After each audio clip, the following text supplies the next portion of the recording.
ఓం శ్రీ గురుభ్యో నమ. ఓం శ్రీ విఘ్నేశ్వరాయ నమ. ఓం నమో నారాయణాయ. ఓం నమ శివాయ. వైశాఖ పురాణము వైశాఖ మాసము 20వ అధ్యాయము. పాంచాల రాజు రాజ్య ప్రాప్తి గురించి ఈరోజు మనం తెలుసుకుందామండి. నారద మహర్షి అంబరీష మహారాజుతో వైశాఖ మహత్యము ఇంకా ఇలా చెప్పసాగెను. శృతదేవుడు శృతకీర్తి మహారాజా వినుము అని శ్రీహరికి మిక్కిలి ఇష్టమైన వైశాఖమాస వ్రతమును దాని మహిమను వెల్లడించు మరి ఒక కథను చెబుతాను వినండి అని చెప్పాను. పూర్వము పాంచాల దేశమున పురుయసుడు అనే రాజు కలడు. అతడు పుణ్యశీలుడని మహారాజు పుత్రుడు. అతడు తండ్రి మరణించిన పిదప రాజయ్యను. అతడు ధార్మికుడు, మహావీరుడు. తన శక్తియుక్తులచే విశాల భూమిని పరిపాలించను. పూర్వజన్మ దోషము చేతను కొంతకాలమునకు సంపద కోల్పోయెను. వాని అశ్వములు గజములు మున్నగు బలములు నశించను. కానీ వాని రాజ్యమున కరువు ఏర్పడను. ఈ విధముగా వాని రాజ్యము కోశము బలహీనములై గజము మిరింగిన వెలగపండు వలె సారవిహీనములయ్యను. వాని బలహీనత నెరిగి వాని శత్రువులందరూ కలిసి దండెత్తి వచ్చిరి. యుద్ధములో ఓడిన రాజు భార్యయగు సికినితో కలిసి పర్వత గుహలో దాగుకొని 53 సంవత్సరాల కాలము గడిపెను. ఆ రాజు తనలో ఇలా విచారించెను.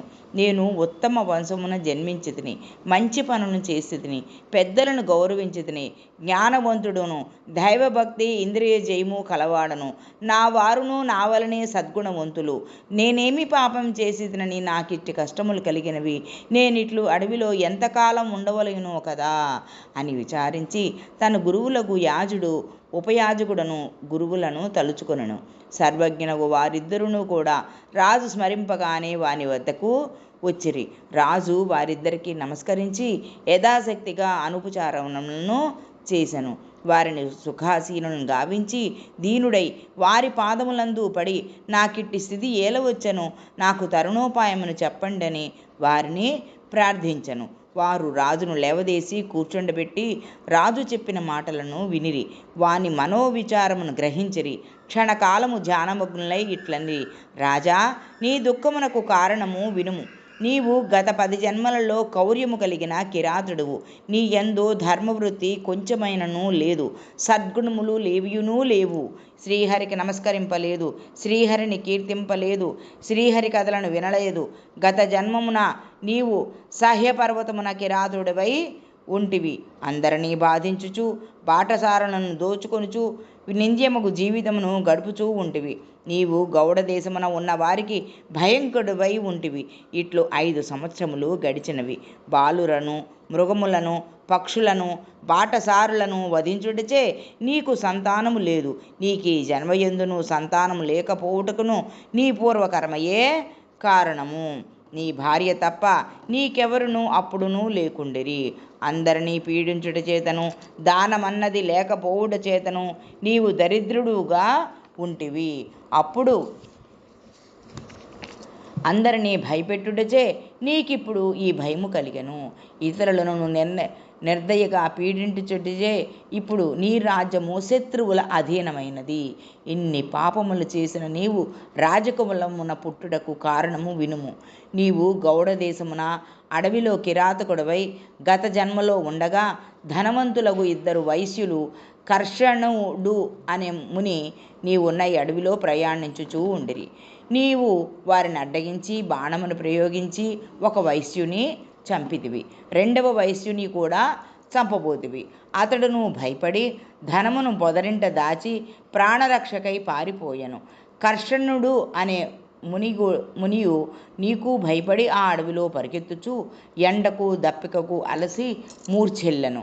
నీవును కర్షుణ్ణి సమీపించి వాని మొగంపై నీటిని చల్లి ఆకులతో విసిరి వానికి సేవ చేసి వానిని సేద తీసిదివి.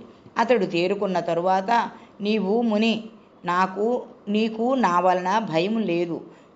నీవు నిర్ధనుడువు. నిన్ను చంపినా ఏమి వచ్చును? కానీ పారిపోయిన వైశ్యుడు ధనమును ఎక్కడో దాచిపెట్టెను. చెప్పుము, నిన్ను విడిచెదను. చెప్పనచో నిన్ను చంపేదను అని వారిని బెదిరించితివి. ఆ మునియు భయపడి ప్రాణరక్షణకై వైశ్యుడు ధనమును దాచిన పొదరింటిని చూపెను. అప్పుడు నీవు ఆ మునికి అడవి నుండి బయటకు పోవు మార్గమును చెప్పితివి. దగ్గరలోనున్న నిర్మల జలము గల తటాకమును చూసి నీటిని త్రాగి మరింత సేద తీరి పొమ్ము. బ్రాజభటులు నాకై రావచ్చును, కావున నేను నీ వెంబడి వచ్చి మార్గమును చూపజాలనని చెప్పిదివి. ఈ ఆకులతో విసురుకొనుము. చల్లని గాలి వీచునని వానికి మోదుగా ఆకులనిచ్చి పంపి నీవు అడవిలో దాగుకున్నావు. నీవు పాపాత్ముడవైనను వైశ్యుని ధనమెచ్చడునున్నదో తెలుసుకొనుటకై ఆ మునికి సేవలు చేయటం వలన వానికి అడవి నుండి పోవు మార్గము, జలాశయ మార్గము చెప్పుట వలన ఆ కాలము వైశాఖ మాసమొగుట చేత నీవు తెలియక చేసినను స్వార్థముతో చేసినను మునికి చేసిన సేవ ఫలించినది. ఆ పుణ్యము వలన నీవిప్పుడు రాజవంశమున జన్మించితివి. నీవు నీ రాజ్యమును పూర్వపు సంపదలను వైభవములను కావాలనని అనుకున్నచో వైశాఖ వ్రతమును చేయుము. ఇది వైశాఖ మాసము.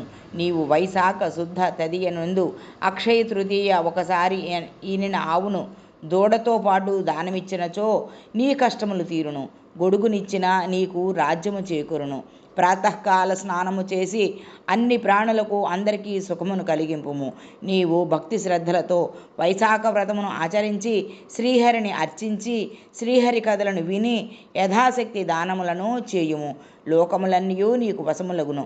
నీకు శ్రీహరియు సాక్షాత్కరించును అని వారిద్దరును రాజునకు వైశాఖ వ్రత విధానమును చెప్పి తమ నివాసములకు వెళ్ళిపోయిరి. రాజు పురోహితులు చెప్పినట్లుగా వైశాఖ వ్రతమును భక్తి శ్రద్ధలతో ఆచరించను. యథాశక్తిగా దానములను చేసెను. వైశాఖ వ్రత ప్రభావమున ఆ రాజు బంధువులందరూ మరలా వాని వద్దకు వచ్చిరి. వారందరితో కలిసి ఆ రాజు తన పట్టణమైన పాంచాలపురమునకు వెళ్ళెను. శ్రీహరి దయవలన వాని శత్రువులు పరాజితులై నగరమును విడిచిపోయిరి. రాజు అనాయాసముగా తన రాజ్యమును తిరిగి పొందెను. పోగొట్టుకున్న సంపదల కంటే అధికముగా సర్వసంపదలను పొందెను. వైశాఖ వ్రత మహిమ వలన సర్వమును సంపన్నమై వాని రాజ్యము సుఖశాంతులతో ఆనందపూర్ణముగా ఉండెను. వానికి దృష్టకీర్తి, దృష్టకేతువు, దృష్టద్రుమ్యుడు, విజయుడు, చిత్రకేతువు అను 5 పుత్రులు, కుమారస్వామి అంతటి సమర్థులు కలిగిరి. ప్రజలందరూ వైశాఖ మాస వ్రత మహిమ వలన రాజానురక్తులై ఉండిరి. రాజును రాజ్య వైభవము సంతానము కలిగినను భక్తి శ్రద్ధలతో వైశాఖ వ్రతమును ఆచరించి యథాశక్తి దాన ధర్మములను చేయుచూ ఉండెను. ఆ రాజునకు గల నిశ్చల భక్తికి సంతసించిన శ్రీహరి వానికి వైశాఖ శుద్ధ తృతీయ అక్షయ తృతీయ నాడు ఆ రాజునకు ప్రత్యక్షమయ్యను. చతుర్బాహువులందు శంఖ చక్ర గదా ఖడ్గములను ధరించి పీతాంబరధరి వనమాలా విభూషితుడై లక్ష్మీదేవితో గరుడాది పరివారముతో ప్రత్యక్షమైన పరమాత్మయకు అచ్యుతుని చూచి ఆ రాజు శ్రీహరిని చూడలేక కనులు మూసుకొని భక్తితో శ్రీహరిని ధ్యానించను. కనులు తెరిచి ఆనంద పరవశుడై గగ్గుకురుపడిచిన శరీరముతో గద్గద స్వరముతో శ్రీహరిని చూచుచూ ప్రభక్తితో ఆనంద పరవశుడై శ్రీహరిని ఇట్లు స్తుతించను అని శృతదేవుడు శృతకీర్తికి చెప్పినని నారద మహర్షి అంబరీషునితో పలికెను. ఓం తస్సత్.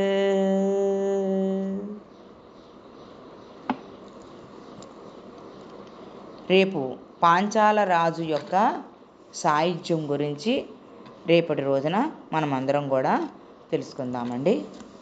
ఓం నమో నారాయణాయ. ఓం నమో నారాయణాయ.